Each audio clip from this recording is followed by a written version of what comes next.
Hello and welcome to the United Stand. This is your Manchester United Transfer Daily, a new week where we look at all the latest Manchester United transfer news and give it that real fan opinion. And we won't be talking about Alexis Sanchez because there's so much going on with that. We don't need to spend a morning show talking about it on a Transfer Daily. So we're going to start off talking about Antoine Griezmann, a player that I felt was definitely coming to Manchester United this summer. I thought it was nailed on. It was nailed on last summer. He chose not to come for moral reasons, we think, because the transfer ban was upheld for Atletico Madrid. So the theory is that he was staying at Atletico Madrid for another year until that ban was done, and then he would come to Manchester United. That's why we did this weird step of keeping the number 7 shirts free for so long. You know, sort of like a retainer, I suppose, in a way. Look, the shirt's there for you, Antoine, whenever you come to us next summer, or this summer coming. But what's changed in the last couple of weeks? We weren't in for Alexis Sanchez until about 2 weeks ago. So our plans have clearly changed. Have they changed because Manchester United are not confident about Griezmann? Have they changed because they don't want Griezmann? Have they changed because Griezmann has relayed that he's not going to come to Manchester United and he's reneged on the deal again?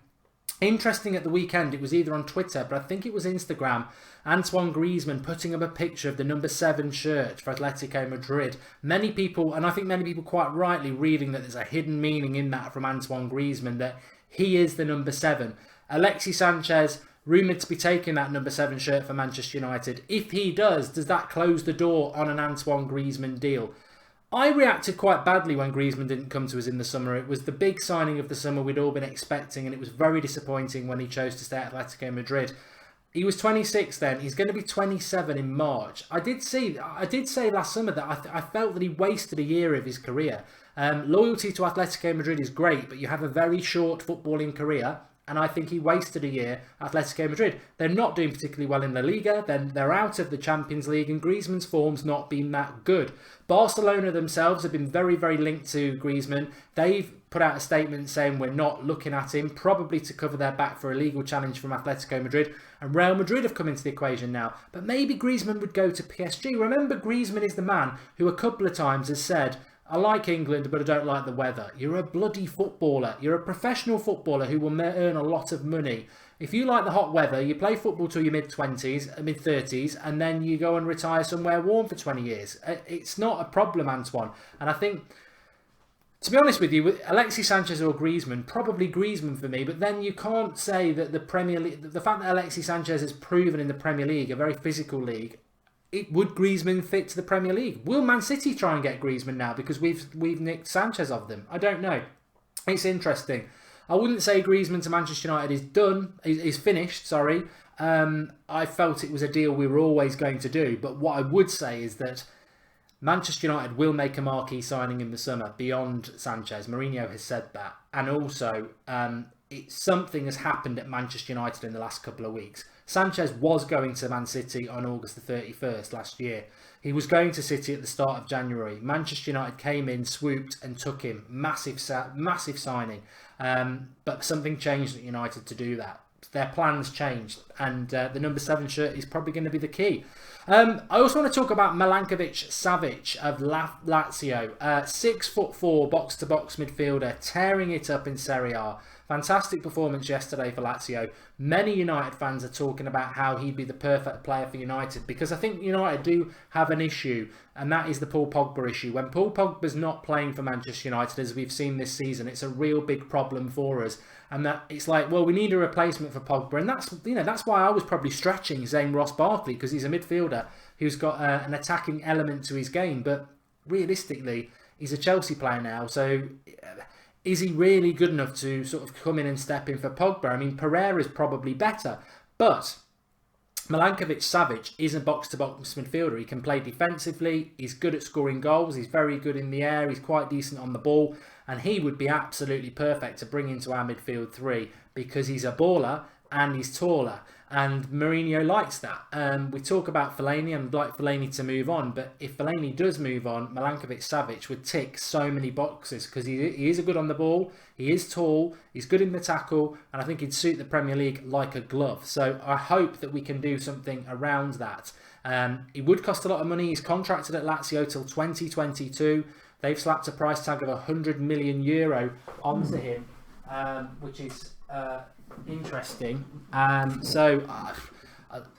don't know. Let's wait and see. Power source nearly ran out then.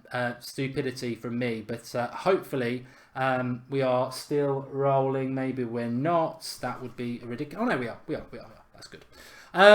Yeah, so I would like Milankovic-Savic. That's embarrassing, isn't it? Milankovic-Savic at Manchester United. The thing is, when you look around Europe, there's not that many midfielders who can come in. And if Pogba's out, if Pogba, God forbid, got a bad injury for 6 months, we don't have a midfielder who's got an attacking element to their game. So Milankovic-Savic would be good. He's 23, I think, next month, so young enough.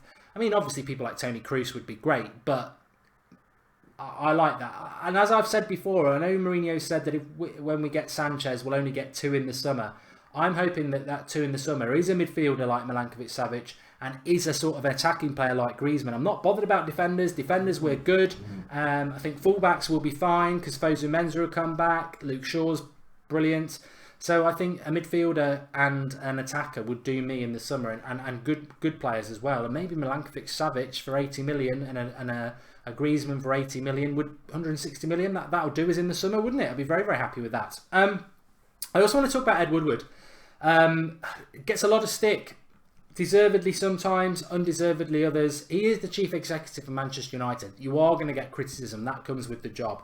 I think I've always said in relation to Woodward, under Moyes, I didn't blame him. He was fresh into the job. Moyes has a reputation for over-analysing every transfer. Thiago Alcantara, we should have got him. He dillied and dallied over it. He went to Bayern Munich. We spent a lot of time trying to get, I think, Bale and Fabregas. It didn't come off. Woodward was inexperienced. Moyes was way out of his depth. Under Van Gaal, Woodward delivered, but they just weren't the right sort of players. Van Gaal picked them, they weren't the sort of right players. Under Mourinho, he's delivered Pogba, he's delivered Zlatan, he's delivered Bailly, he delivered Mkhitaryan. Mkhitaryan flopped. Last summer, Lukaku, Matic, these are players that Mourinho wanted, and Lindelof.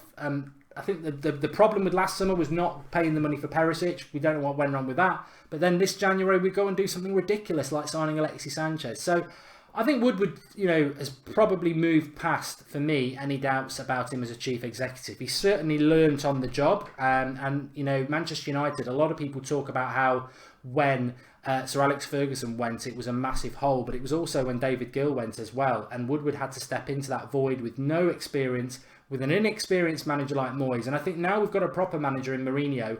Woodward's come into his own. Fantastic businessman. You see it every week. We're always signing deals.